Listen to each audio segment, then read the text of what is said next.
A day in my life ng isang nanay na 28 years old pero high blood na dahil sa asawa.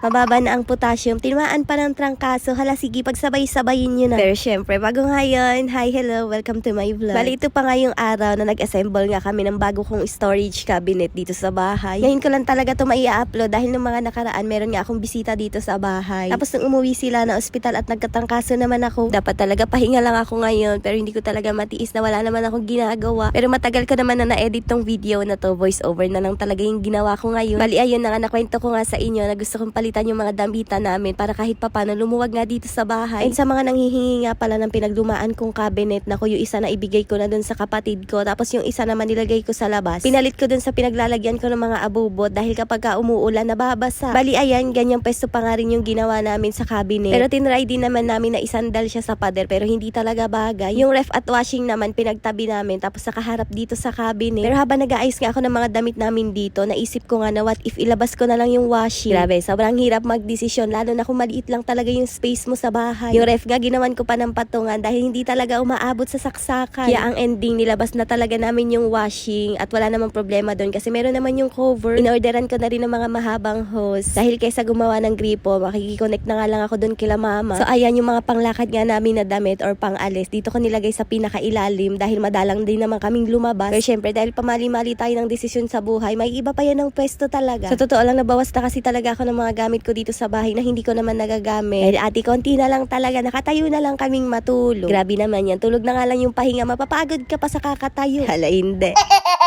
Tapos na nakapag-ayos na ako ng mga damitan namin, tsaka ako lang naisip na what if magbawas na rin ako ng mga damit namin. O diba, ang galing. Karamihan kasi sa pang-alis ko ng mga damit, naku, halos mga damit ko pa nung dalaga pa ako. Na para ba niloloko ko na lang talaga yung sarili ko na magkakasya pa sila sa akin.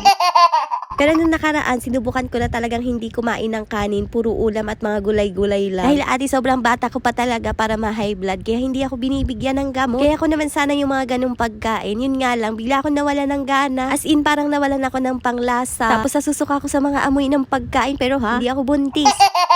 So ayun, bumalik nga na naman ako sa pagkain ng kanin. And may time talaga na kapag masarap yung ulam, na ako napaparami talaga ng kain. At until nung isang araw, pagising ko, namamanhid na yung mukha ko. Tapos unti-unti, napupunta na siya hanggang sa kamay ko. Pero sabi ko pa nga nun, baka nalipasan lang ako ng gutom. Pero nag-monitor na rin ako ng BP ko. At grabe, sobrang taas ate. Nung una, 130/90. Tapos nagi 140/100. Tapos nagi 160/100. O diba, sobrang pasok na talaga sa banga. Umiyak pa nga ako dun sa kapatid ko kasi sabi ko, wala, natatakot ako, baka ako nai-stroke na ako. Kaya ayun, sinugod ko na yung sarili ko sa ospital. Ala hindi, syempre kasama ko sila, yung mama ko tsaka yung kapatid ko. And based sa pinagawang test sa akin, high blood na ako, may infection pa. Tapos mababa pa yung potassium. Tapos gayon eto, tinatrangkaso pa nga. Buti na lang talaga nagpa-check up ako dahil kung hindi, baka kwento na lang ako ngayon.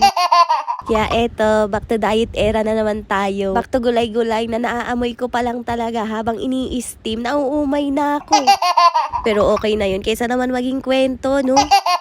O siya, paano? See you na lang ulit next month sa mini vlog. Hala, hindi.